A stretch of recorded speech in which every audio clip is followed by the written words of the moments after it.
saya ingin bicara dari sisi makro yang besar, ya. Jadi saya ini begini, saya khawatir kita bicara yang benar di jalan yang sesat gitu loh. Maksud saya begini,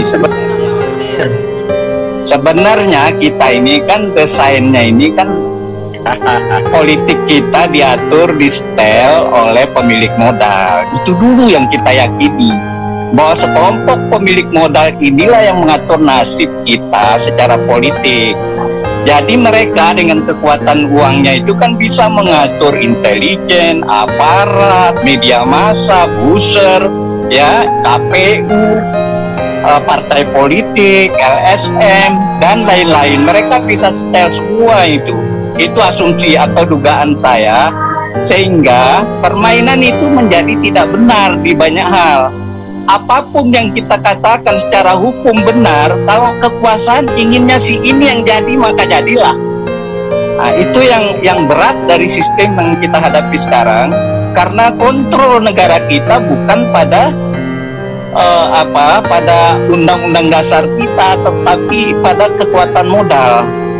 Itu jadi seberapa tinggi pun kebenaran kita yang kita sampaikan, kalau sistem ini masih dikendalikan oleh para pemilik modal, ya kita terjerat, tercengkram, dan tidak bisa merubah situasi ini. Boleh undang-undang diperbaiki, sekian banyak undang-undang pemilu, undang-undang itu ini, tetapi selama uang ada di pemilik modal ini yang mengatur intelijen beroperasi, mengatur kepolisian, mengatur TNI, mengatur KPU dan sebagainya, yang indikasi-indikasinya kan kita lihat betul di dalam permainan ini sedemikian rupa.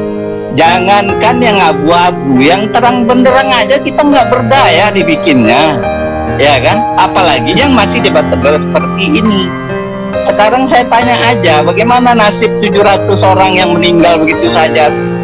Di mana kebenaran bisa kita temukan? Ada nggak pengusutan misalnya? Itu bagian dari pemilu, ya kan? Atau ya kejahatan-kejahatan KPU sudah terbukti kan, 3 komisionernya bermasalah di dalam penyelenggaraan Pilpres yang lalu ini.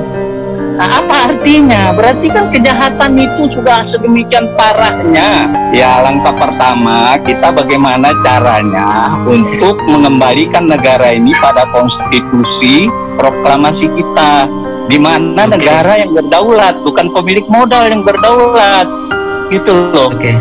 Ya itu, kembalikan negara ini dulu kepada pemilik yang sesungguhnya, negara yang berdaulat, rakyat yang berdaulat, bukan para pemodal itu. Mereka siapa?